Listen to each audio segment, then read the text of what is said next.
In this video, we'll take a look at the logistics function in calculus and solving its differential equation. The first thing I'd like you to see is two different ways I have the differential equation written. The first one has it as dp dt, which you're going to recognize is a differential equation. And then I have it equals k over m. Now k over m is just some constant, so that's going to appear as a single number typically, times p, so that's the variable we're looking for. Times the quantity m, which m again is another constant, minus p. So really what you have from algebra 1 is factored form in terms of p.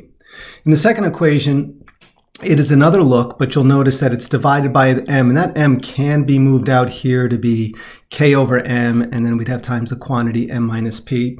So you can get this in different forms. I like the idea of manipulating it to what I have at the bottom as the fill in the blanks, noticing that the yellow blank is what our y variable or our p variable is. Now, there is a hack to this. So if you're not required to do the calculus where you have to integrate and solve for y, if you recognize the form, you can actually get it right to solving for y and know that form. And some of you may recognize that equation from pre-calculus. But again, we're going to look at this through the lens of calculus. So we'll take a look at our first example.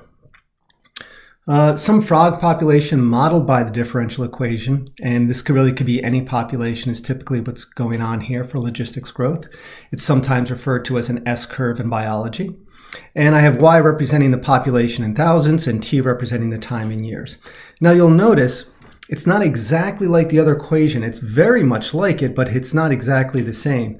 What I need you to see here is the fact that we have a 2 as a coefficient of the y. And the form that we're looking for is going to have a constant, the y value or the p value, times, and it's going to be a different constant, our m value, and again minus y. So what we'll need to do is factor out that 2. And in factoring out that 2, we will have 0.04y times the quantity 15 minus y. Now we can interpret this differential equation and answer a few questions before we actually solve it. So what I mean by a different look is rather than graphing dy dt as a function of t, we're going to take a look at graphing dy dt, our differential equation, as a function of the y value. So what that allows us to do is determine when dy dt is equal to 0 or a maximum. So you'll notice that we have zeros here of y equals 0 and y equals 15. So we can plot those points here, 0 and 15, and you'll recognize what you really have is just a quadratic equation in factored form. And it's going to be concave down, so we can graph it like this. We'll just sketch that graph. Could have done a better job on that. And what this allows you to see is when is dy dt positive, when is it negative. So I set up a little sign chart over here as well. So we can have the y value written here, and we can look at it compared to dy dt. And we know at 0, dy dt is going to be 0. And at 15, dy dt is going to be 0. And in between 0 and 15, we have dy dt being positive, meaning our population is increasing. You won't have a y value less than 0, but for other applications, maybe you would. It would be negative. And if your population is greater than 15, it's going to decrease. And then when we look at the graph right here, we know that a parabola is symmetric. So we have a maximum at 7.5.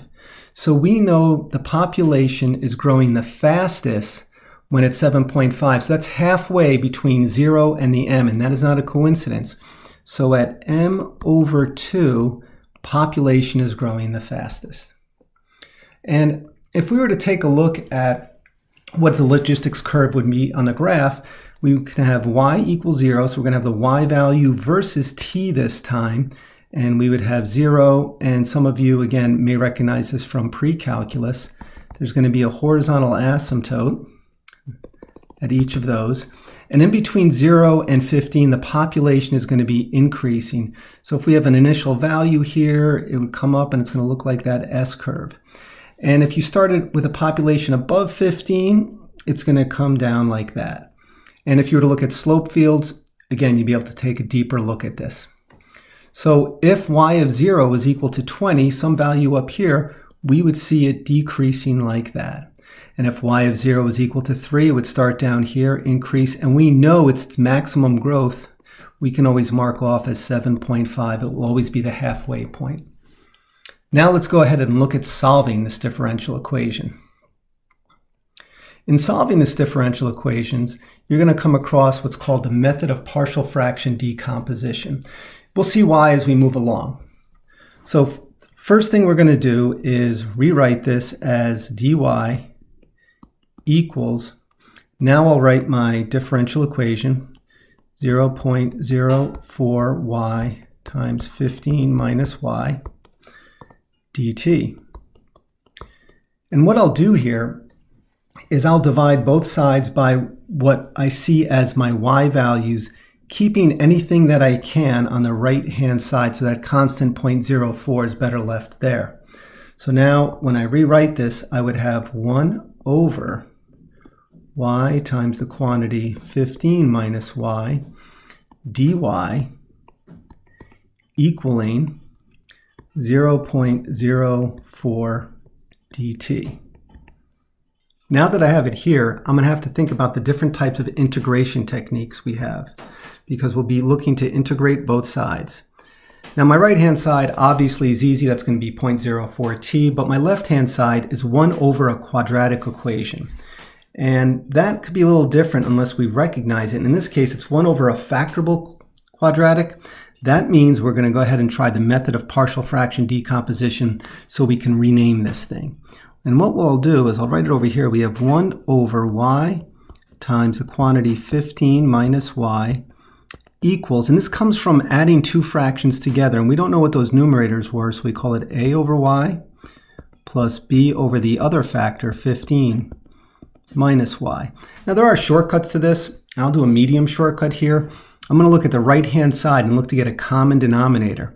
And if I do that, our numerator would be a times the quantity 15 minus y plus b times y. And that would equal the numerator on the left-hand side, which is simply a 1. And then what we can go ahead and do is we can solve for the values of a and b by substituting any values of y. So choose values that make sense. So if y was to equal 0 in this equation, that would mean 1 equals a times 15 plus 0. So a would simply equal 1/15. And we'll do the same thing for b. So to solve for the b value, we'll just set y equal to 15 to see what happens. And then we're left with 1 equals 0 plus b times 15. So b also equals 1/15. So that means we can go back to our original equation and rename it as the integral of 1/15 over y plus 1/15 over 15 minus y dy. And that will equal the integral of 0.04 dt. Now what I'd like to do is I'd like to clean this up a little bit. We can move in the same direction from here if we wanted to, but I like to multiply both sides by 15. And in doing so, I now have the integral of 1 over y plus 1 over 15 minus y dy. And that's going to equal the integral of, and we'll have 15 times 0.04, so we'll have 0.6 dt. So from here, we should recognize how to integrate the left-hand side. It's 1 over a linear function. And when you have a constant over a linear function, that means you're working with the natural log. So we'll have the natural log of the absolute value of y. And normally it would be plus, but because it's a minus y, using simple u substitution, we'll have minus the ln of the absolute value of 15 minus y. And that minus sign outside sometimes get missed. It's very important, so be aware of that. Equals 0.6, and it's going to be t, plus some constant, which I'll call c. Now on the left-hand side, we'll look to combine those logs, so the rest of this is a pre-calculus problem. But in combining those, you're going to notice we're left with ln, absolute value of y over 15 minus y, and we're just using log rules here. I'm just going to continue to work with this left-hand side. And since we have a binomial in the denominator, we can't really simplify it, but we can use some tricks. We know if we rewrite this as 15 minus y over y, that would be raised to the -1. And using log rules, that means that negative can come out front using the power rule. And then we can say ln, the absolute value of 15 minus y over y, is equal to, we'll move the negative over, -0.6 t, and I'll go ahead and put the minus c. We're going to take care of that in a moment. Now we're solving for y, so we can exponentiate both sides. And in exponentiating both sides, I am left with the absolute value. And now I'm going to distribute that y, so you can see why we did this. 15 over y, and then we'll have -1 equals e to the -0.6 t minus c. And then you may recall from separable differential equations, in taking care of the constant and the power rules, this minus c and these absolute value bars can kind of work together, and we're going to be left with 15 over y minus 1 equals, and we can say this is a e to the -0.6 t. Now we'll just solve for the y value. So what we can do is we can do some fast math here. We're going to add the 1 over and cross multiply. So let's take a look. 15 over y equals 1 plus a e to the -0.6 t. And in cross multiplying, we'll end up with y equaling, again, this is going to be no surprise, 15 over 1 plus a e to the -0.6 t.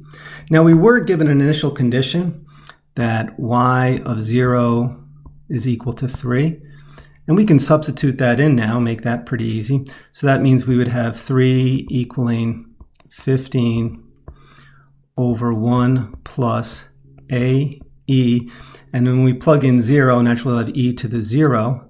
So we'll be left with 3 equaling 15 over 1 plus a. We can cross multiply and have 1 plus a equaling 15 over 3, which would be 5. So our a value will equal 4. And then our final equation, putting this all together, is y equals 15 over 1 plus 4 e to the -0.6 t.